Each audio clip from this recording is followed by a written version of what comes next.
আলু ল্যাটা মাছের ঝাল।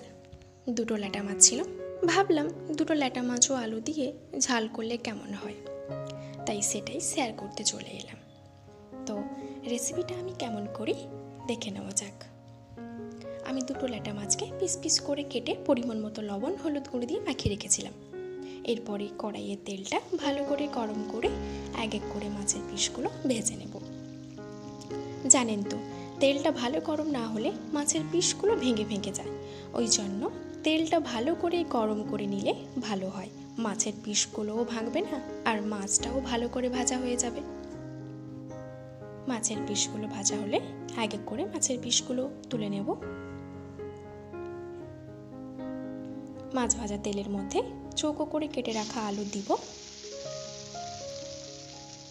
এবং তাতে অল্প হলুদ গুঁড়ো ও পরিমাণ মতো লবণ দিয়ে আলুগুলো খানিকক্ষণ ভেজে নেব। আমি এখানে আলুগুলো চৌকো চৌকো করে কেটেছি, আপনারা লম্বা লম্বা করেও কাটতে পারেন, কোনো অসুবিধা নেই। আলুগুলো ভাজা হলে আলুগুলো এক এক করে তুলে নেব। কড়াইতে যে তেলটা ছিল তার সঙ্গে আমি 2 চামচ তেল অ্যাড করলাম। তাতে দুটো কাঁচা লঙ্কা চেরা, একটা পেঁয়াজ কুচি ও একটা টমেটো কুচি দিয়ে ভেজে নেব। গ্যাসের ফ্লেমটা একেবারে লো রেখেই ভাজবো যতক্ষণ না পেঁয়াজের রঙটা লালচে হয়ে আসছে।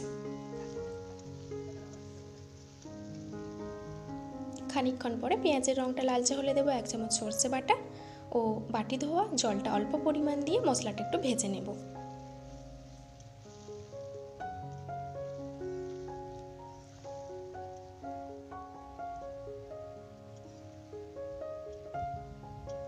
মশলার রঙটা আনার জন্য আমি এখানে দেবো 1 চামচ কাশ্মীরি লঙ্কা গুঁড়ো আর ফ্লেভারের জন্য 1 চামচ ধনে গুঁড়ো দিয়ে একটু কষিয়ে নেব।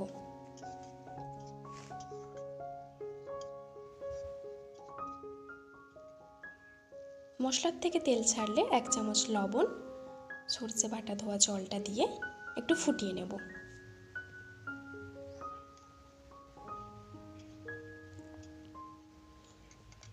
জলটা ফুটে এলে ভেজে রাখা আলুগুলো দিয়ে মশলাটা একটু নেড়ে নেব।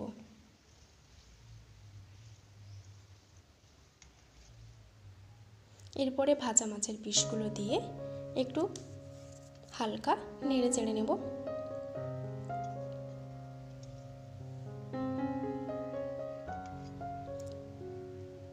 কিছুক্ষণের জন্য ঢাকা চাপা দিয়ে ভাপ লাগিয়ে নেব। ব্যাস, ভাপ লাগানোর পরে তৈরি হয়ে গেল আলু ও ল্যাটা মাছের ঝাল। রেসিপিটার কালারটা খুব সুন্দর এসছে। আমি এই ঝাল তরকারিটা একেবারে মাখো মাখো করে রেখেছি, আপনারা চাইলে ঝোল রাখতে পারেন। এই ঝাল ঝাল রেসিপিটা খেতে দারুণ লাগে, আরও যদি পাই কলা পাতায় গরম ভাতের সঙ্গে তবে জমে যাবে।